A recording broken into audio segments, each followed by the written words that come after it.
वो तो एक कॉमेडियन है, ऊपर से जो नशा नुशा करते हैं, दारू वगैरह पीते हैं। शराबी कोई चुने तो शराब पी रहा है, हाँ तो क्या दिक्कत है। सबसे बड़ी गलती पंजाब की जनता है कि ऐसे नशेड़ियों को विधानसभा में भेजा। ये सब चोर लोग थे।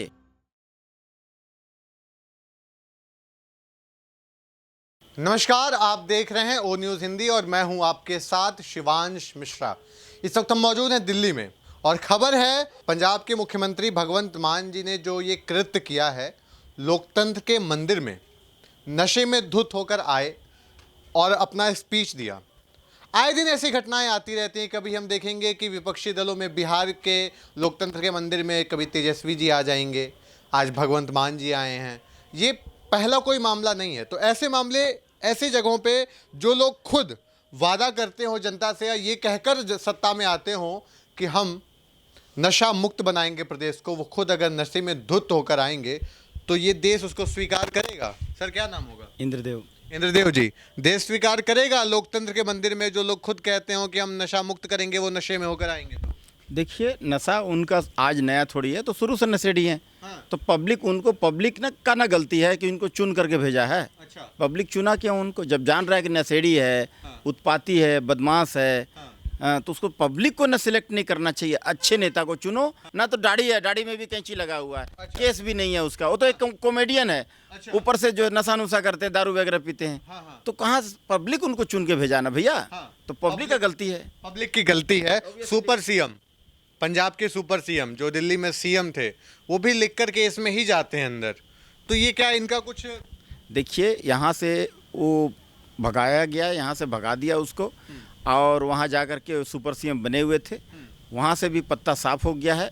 उनका खेमा में बुद्धिजीवी लोग जो थे अनकंफर्टेबल फील कर रहे थे, तो वो वहाँ से अपना सब बुरिया बिस्तरा बांध करके बीजेपी में आ गए।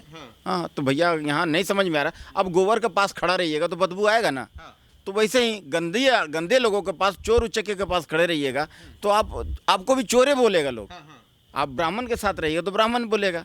तो इन लोग सब शराब का लिक्वर स्कैम वाले हैं, एक से घोटाला वाले हैं, 56 करोड़ का शीश बनाते हैं, अपने आप को दिल्ली का मालिक बोलते हैं, और जो है 10-10 सम्मन मिलने के बाद भी कोर्ट नहीं जाते हैं, और जो है आपको अपने आप को कट्टर ईमानदार कहते हैं, जेल से सरकार चलाते हैं, 6-6 आईफोन रखते हैं, पासवर्ड नहीं बताते हैं। तो इन लोग जो है ना, अपने आप को सोच रहा था कि हम वन मैन आर्मी हैं। अच्छा। जो भी उनसे अगर थोड़ा सा ऊपर उठता था तो उसको चप्पल मार के बाहर का रास्ता दिखा देता था। हाँ। भागो यहाँ से। तो वो जो है वहाँ का जो और भी बुद्धिजीवी लोग हैं, वो देखा भैया ये तो हम लोग आगे बढ़ने नहीं देगा, इसलिए भैया बोरिया बिस्तरा उठाया, समय का नजाकत को पहचानते हुए मोदी सरकार में आ गया, बीजेपी में आ गया, भाजपा में जुड़ गए। आप राघव चड्ढा जी की बात कर रहे हैं? जी बिल्कुल। तो जो वो अपने आप को, केजरीवाल अपने से किसी को ओवरटेक नहीं करने देता था ना। जो उससे ओवरटेक किया उसको फटा हुआ हवाई चप्पल से पिटाई करके बाहर का रास्ता सबको देखिए। जितना कुमार विश्वास है और कौन कौन है, अलका लंबा है, सबको बाहर का भगा दिया। ये भगवंत मान जी का पहला केस नहीं है, इससे पहले भी वो कई बार नजर आए हैं ऐसे। देखिए, भगवंत मान जी का गलती नहीं है। मैं बार बार कह रहा हूँ, ये पब्लिक का गलती है ना। पब्लिक चुन के न भेजा है। आप शराबी को भेजोगे तो शराबी ही न रहेगा। तो फिर आप जैसा देखो, जैसा खाओगे अन्न वैसा बनेगा मन। आप जैसा आप लोग नेता चाहिए आपको चुन करके भेजे हो, वैसा वो है बेचारा, उसका क्या कसूर है। शराबी को चुने हो तो शराब पी रहा है। हाँ, तो क्या दिक्कत है? कोई दिक्कत नहीं। शराबी को चुना गया है तो शराब पी रहा है। सर क्या नाम होगा?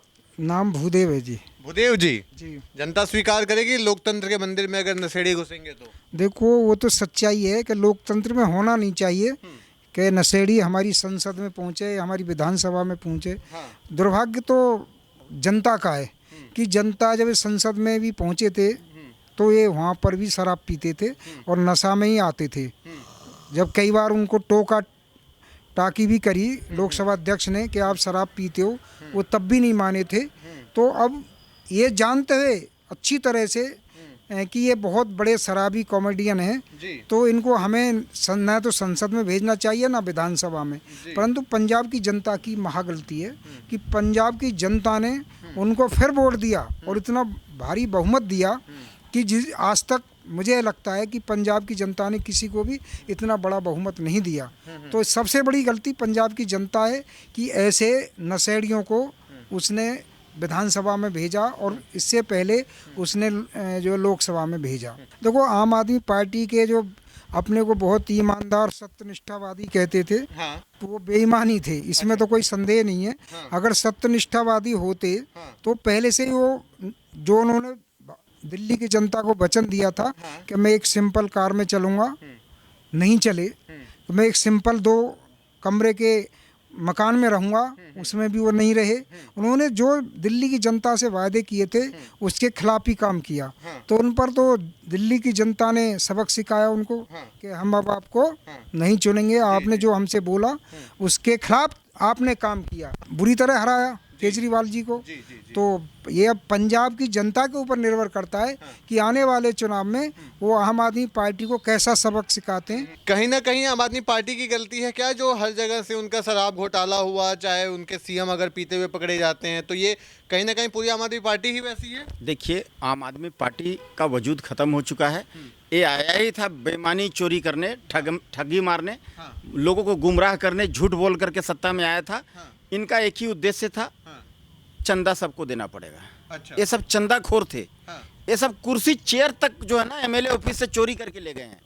आप जाइए, आप जो है यहाँ पर जो आपका लक्ष्मी नगर से थोड़ा सा राइट चले जाइएगा, वहाँ पर जो एमएलए साहब हैं उनका ऑफिस में चले जाइए, टेबल कुर्सी नल सब कुछ चोरी करके ले गए। ये सब चोर लोग थे। तो आप देखिए ना, ये लोगों को गुमराह कर करके ठग करके, भैया चंदा खोर लोग थे। 1 रुपया दो, 2 रुपया दो, 10 रुपया दो, 50 रुपया, 100 रुपया, 1000 रुपया, लाख रुपया, चंदा सबको देना पड़ेगा। अच्छा। हाँ, ये केजरीवाल डायरेक्ट बोलता था। ये सब प्रचार मंत्री थे। अच्छा। सिर्फ प्रचार में छाए रहते थे। 2-2 मिनट में टीवी में आ जाएंगे, चारों तरफ बैनर पोस्टर में रहेंगे। काम के लिए पूछेंगे कि भैया यहाँ काम नहीं हुआ, यहाँ गंदगी है, यहाँ ये प्रॉब्लम है, यहाँ प्रॉब्लम। मोदी जी काम नहीं करने दे रहा है जी। अच्छा। मोदी जी पर ठीकरा फोड़ दो। दिल्ली का पब्लिक, भैया दिल्ली देश की राजधानी है, यहाँ बुद्धिजीवी लोग रहते हैं। इतना मूर्ख थोड़ी हैं। एक बार मूर्ख बना लोगे, 2 बार मूर्ख बना लोगे। कोरोना काल में देखिए ना, सबको बोल दिया भैया, ये नफरत करता था, ये जो है ना 60% है यहाँ, ये जो आपका क्या नाम है यहाँ आपका पूर्वांचल के लोग, 60% है दिल्ली में। उन्हीं लोग दिल्ली को चलाते हैं। और उनको बोल दिया कि भैया तुम्हारे लिए कश्मीरी गेट में कोरोना काल के समय में बोला कि बस बड़ा बड़ा लगा हुआ है, और जो है कोरोना स्टार्ट हो गया है, मार्केट बंद होगा अनिश्चित काल के लिए, तुम लोग जो है बस पकड़ो, अपने अपने घर चले जाओ, जब मार्केट खुलेगा फिर आना। जाके अनाउंस करा दिया गरीब बस्ती में, झुग्गी बस्ती में। झुग्गी बस्ती वाले लोग भर भर के जो है लाखों की संख्या में पहुंच गए कश्मीरी गेट, बाल बच्चा के साथ में पैक करके, अपना सर सामान बोरिया बिस्तरा बांध करके, बाल बच्चा को कंधा पर बैठा करके। अब देखिए सब कोई 2-2 हज़ार किलोमीटर, वहाँ कोई बस नहीं, कोई गाड़ी नहीं, कोई पानी नहीं, कोई खाना नहीं, कोई व्यवस्था नहीं। नफरत करता है पूर्वांचलियों से, घृणा करता है केजरीवाल और उसकी टीम। तो इन लोग जो है ना सब रोते बिलखते पूरे परिवार के साथ, किसी का पैर में जख्म हो गया भैया, आंसू आ गया था मेरे को देख करके। इन लोग रोते बिलखते जो है पूरे परिवार के साथ गए अपने अपने गांव, 2-2 हज़ार किलोमीटर, 1000 किलोमीटर, 1500 किलोमीटर, भूखे प्यासे। वो कोरोना काल की बात बता रहा हूँ, तो वो हम लोग भूले नहीं हैं। और इनको जो है छठ पूजा पर पाबंदी, छठ जो है ना बिहार का, उत्तर प्रदेश का जो है ना पर्व नहीं होता सर, महापर्व होता है। और उस महापर्व को प्रतिबंध लगाने का काम, उस पर पाबंदी लगाने का काम ये केजरीवाल किया था। समझ गए? एक घृणा करता है हिंदुओं से। और ये ना, ये जो हमको तो इसका डीएनए में भी शक होता है। अच्छा। बोलता हम राम मंदिर नहीं जाएंगे, राम मंदिर गया भी नहीं, ये दुष्ट। तो ये जो है बलात्कारियों को इनाम देता है सर। आप बलात्कार करिए, आपका अगर उम्र थोड़ा कम रहेगा ना, आपको एक सिलाई मशीन और 10,000 रुपया इनाम देगा। बोला भैया बलात्कारी को कैसे सजा होगा, उसको इनाम दूंगा, उसको ये 10,000 रुपया और एक सिलाई मशीन देता है। तो इतना खचड़ा है, इतना बदमाश है ये।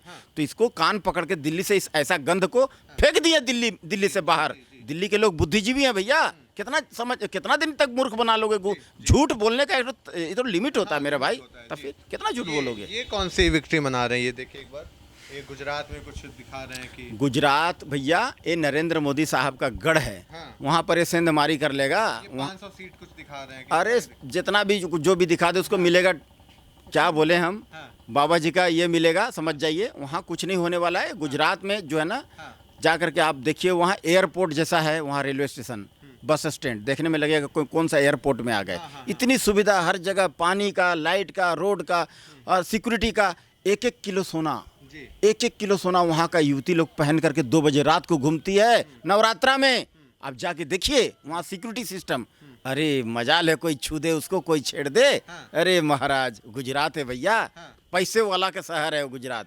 तब दूर दूर से लोग वहाँ नौकरी करने जाते हैं। तब फिर वो गुजरात मॉडल है, गुजरात मॉडल वहाँ के लोग जानते हैं कि भैया हमारा जो है मोदी ही हमारा गुजरात का विकास करेगा, और गुजरात के लिए तो मोदी जी जान लगा देते हैं। जान लगा देते हैं। हमारे एक मिनट, मैं जैसे हमारे योगी जी हैं, रात के आप किसी भी 12 बजे जाओ, 2 बजे जाओ रात के, या 9 बजे जाओ, 8 बजे जाओ, कोई आपकी तरफ उंगली नहीं उठा सकता। आंख देखेगा तो पुलिस जो है कुछ समय बाद, 10 घंटे बाद, 12 घंटे बाद उसकी आंखों जो दुष्टता का परिचय देगा। कहा जाता है कि इस चौराहे पे अगर कोई बेटी को छेड़ेगा तो अगले चौराहे पे स्वयं यमराज मिलेंगे। बिल्कुल मिलते हैं। रात के 1 बजे में अपने खेत में किसी काम से संबंधित चला गया था, तो मैं जब वहाँ से 1 किलोमीटर दूर गया तो पुलिस में अकेला ही था।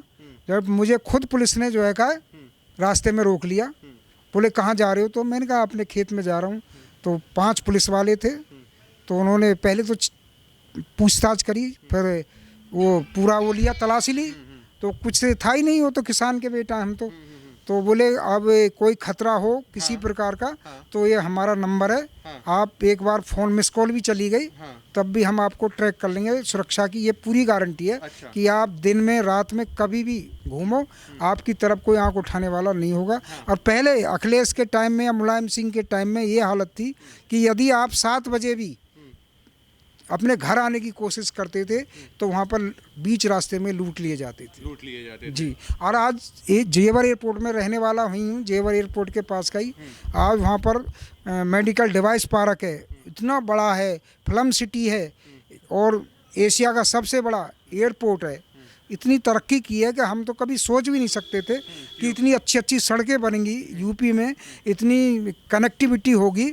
तो हमारी उम्मीद से भी कई गुना काम जो है योगी सरकार ने करके दिखाया। तो जैसा कि आपने देखा, जनता एकदम नाखुश है भगवंत मान के इस कृत्य के बाद से, जहां वो लोकतंत्र के मंदिर में नशे में धुत होकर पहुंचे हैं। कैमरा पर्सन कृपा के साथ मैं शिवांश मिश्रा, दिल्ली।